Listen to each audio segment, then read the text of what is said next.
क्या आपको ये दिखाना भी होगा कि आप मुसलमान हैं?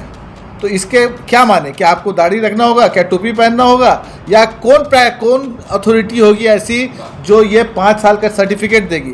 तो सीधा सीधा एक पॉलिटिकल बिल है जो मुल्क को हिंदू और मुस्लिम में डिवाइड करने का है, ताकि वो इसका पॉलिटिकल बेनिफिट रीप कर सके। सीधा सीधा होगा, नया वक्त बनना बंद हो गया। मैं उनसे अपील करूँगा कि अपनी आवाज़ उठाएं, ज़रूर प्रोटेस्ट करें, हर जगह उसके दिखाना चाहिए कि हम लोग को इस बिल से आघात हुआ है, हम लोग को चोट लगी है, हम लोग के दिल में लगा है, लेकिन कानून को हाथ में नहीं ले। ये जो आगजनी हो रही है और जो लोगों को तकलीफ हो रही है, इसका भी ध्यान रखें।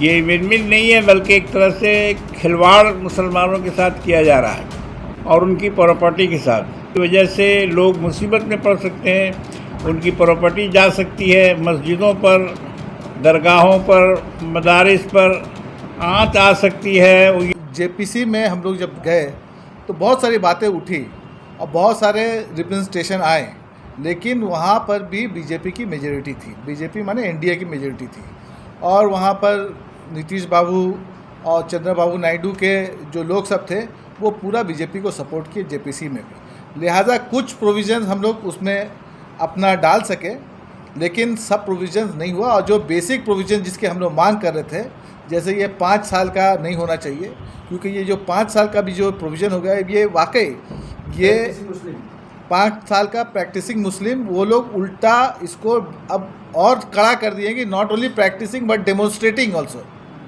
क्या आपको ये दिखाना भी होगा कि आप मुसलमान हैं? तो इसके क्या माने? क्या आपको दाढ़ी रखना होगा, क्या टोपी पहनना होगा, या कौन अथॉरिटी होगी ऐसी जो ये 5 साल का सर्टिफिकेट देगी? तो ये सरासर खाली अनकॉन्स्टिट्यूशनल नहीं है, खाली एंटी फेडरल नहीं है, बल्कि basic structure of the constitution के भी खिलाफ है। अनरीजनेबल, हाँ वही बोले, basic structure of the constitution के खिलाफ जा रहा है। और ये जैसे अब 5 साल का प्रोविज़न हो गया, अब आप बताइए क्या एक नया वक़्फ़ बन सकेगा? कोई नहीं बना सकेगा जब तक उसके पास सर्टिफिकेट नहीं होगा कि वो 5 साल तक प्रैक्टिसिंग है। कोई नया वक़्फ़ बनाने का रास्ता पूरा बंद कर दिया गया है। 5 साल का ये सर्टिफिकेट कौन दे? यही तो मेरा सवाल है, आप हमसे कर रहे हैं। हमने तो वहाँ पर मंत्री जी से पूछा कि कौन देगा सर्टिफिकेट, वो तो अपने जवाब में नहीं बताए, और बीजेपी इस पर खामोश है।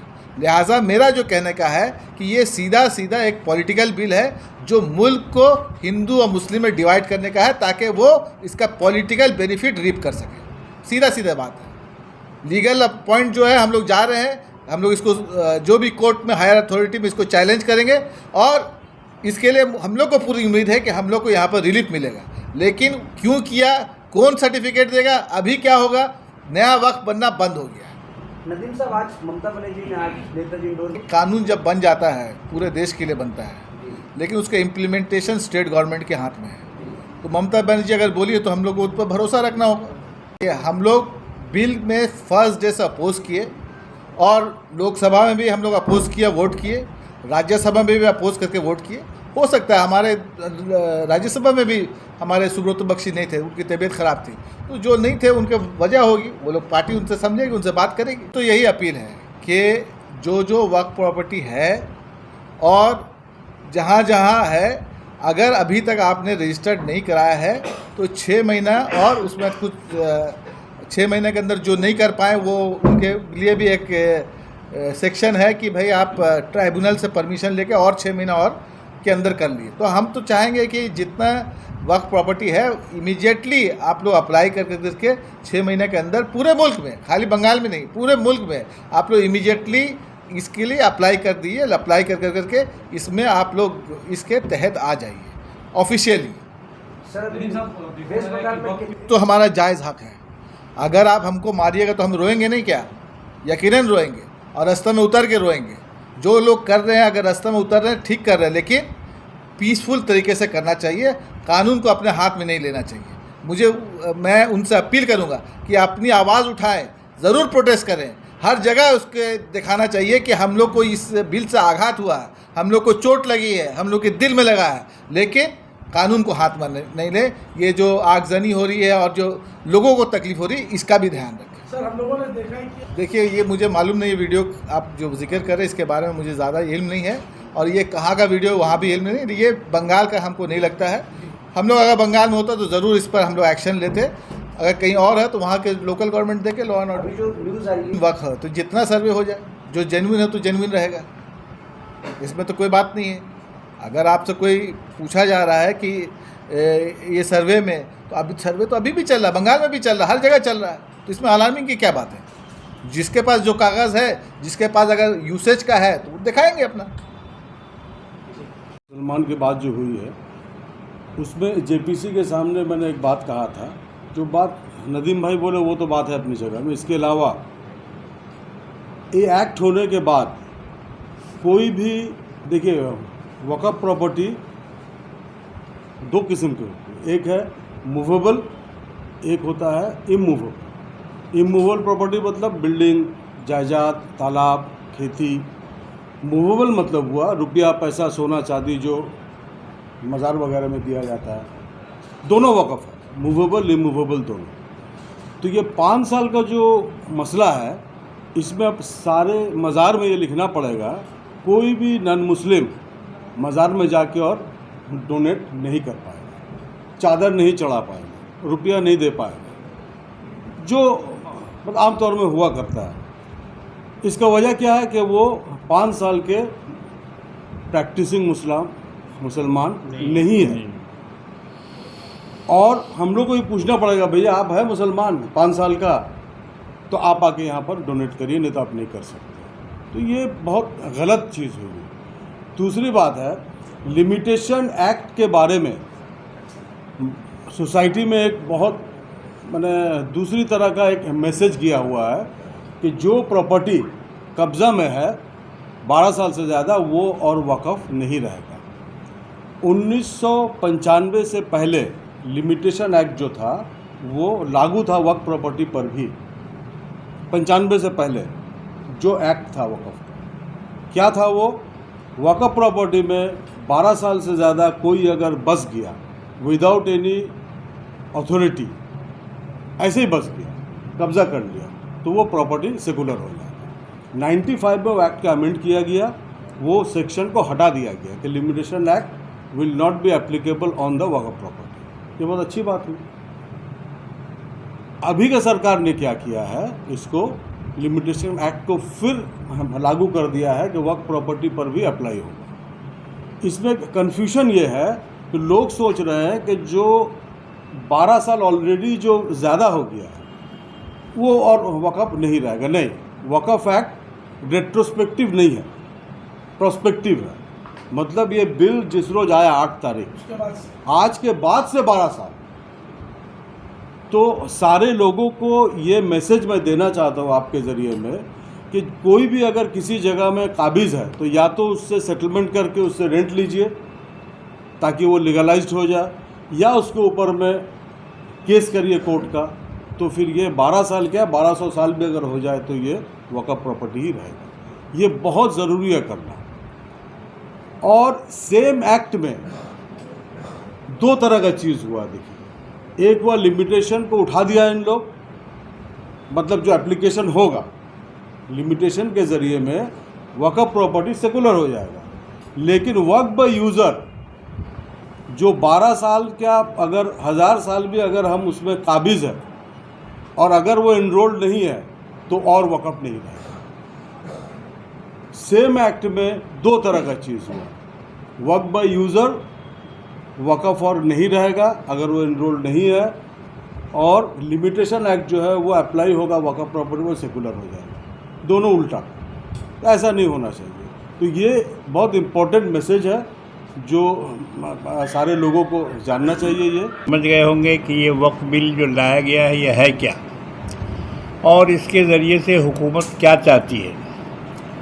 जाहिर है कि इसमें हुकूमत का मंशा साफ़ नहीं है और वो चाहती है कि ज़्यादा से ज़्यादा मुसलमानों को इस सिलसिले में परेशान किया जाए। तो जो कानूनी पेचीदगी है इसको हम लोग दूर करने की कोशिश करेंगे। बिल तो अब बन गया है और बिल वापस होने से रहा, लेकिन उसके अंदर जो ख़राबियां हैं उसको हम लोग कोशिश करके हटवा सकते हैं अगर हम लोग कोशिश करें। तो आज की मीटिंग में हम लोगों ने ये फैसला किया कि प्रेस को बुलाना चाहिए और मगरबी बंगाल वक्फ बोर्ड को इस सिलसिले में कदम उठाना चाहिए।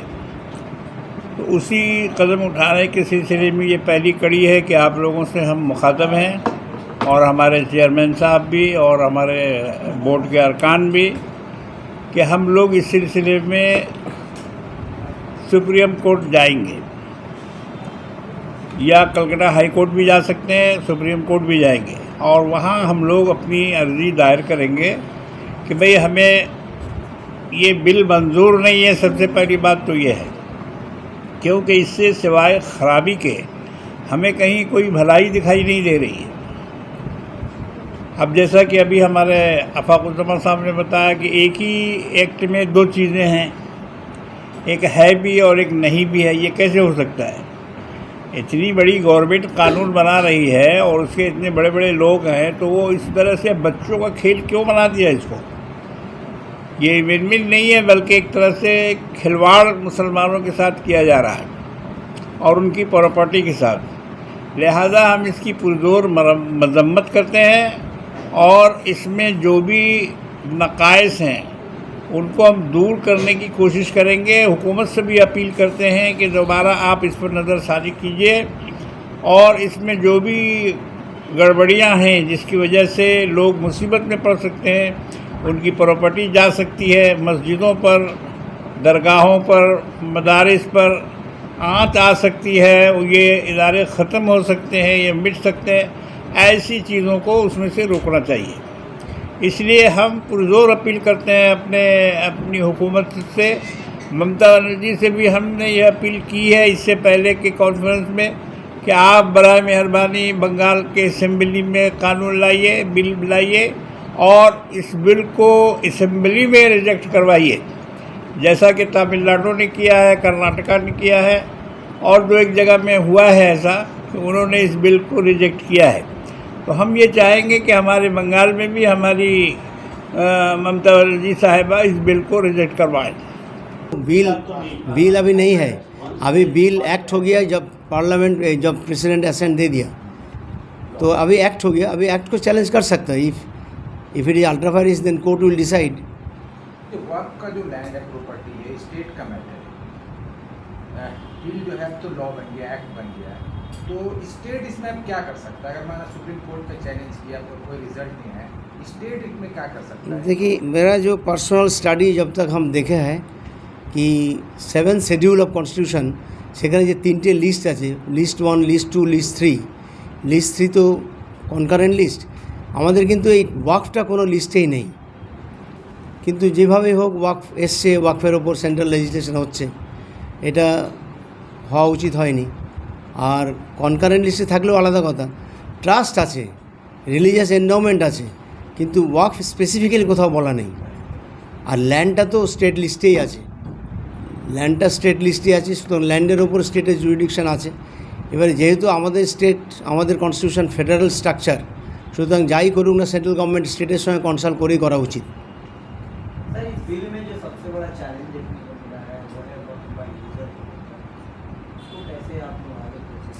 और तो आगे कुछ नहीं कर सकते क्योंकि एक्ट हो गया। User is prohibited on the basis of user, और नया करके कोई वक्फ नहीं होगा और जब तक सुप्रीम कोर्ट कुछ इंटरफेयर नहीं करेंगे। অন্তত 1.5 বছর সময় থাকা উচিত ছিল এগুলোকে।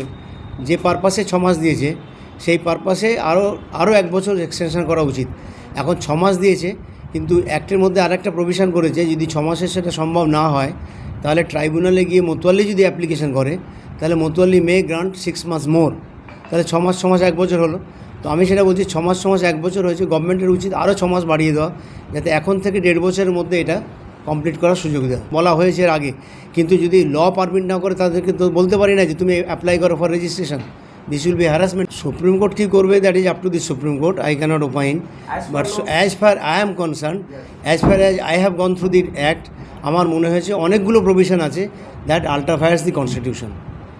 আমি একটা এক্সাম্পল দিচ্ছি, ধরুন ওয়াকফের আন্ডারে আমাদের বেঙ্গলের কথাই বলি, অন্য জায়গায় যা আছে, আমাদের আন্ডারে প্রচুর হোস্টেল আছে, ক্যালকাটা আছে, ক্যালকাটার বাইরে আছে, ডিস্ট্রিক্ট আছে, হোস্টেল আছে, আমরা স্টাইপেন্ড দিই, আমরা টাকা হেল্প করি ছাত্রদের।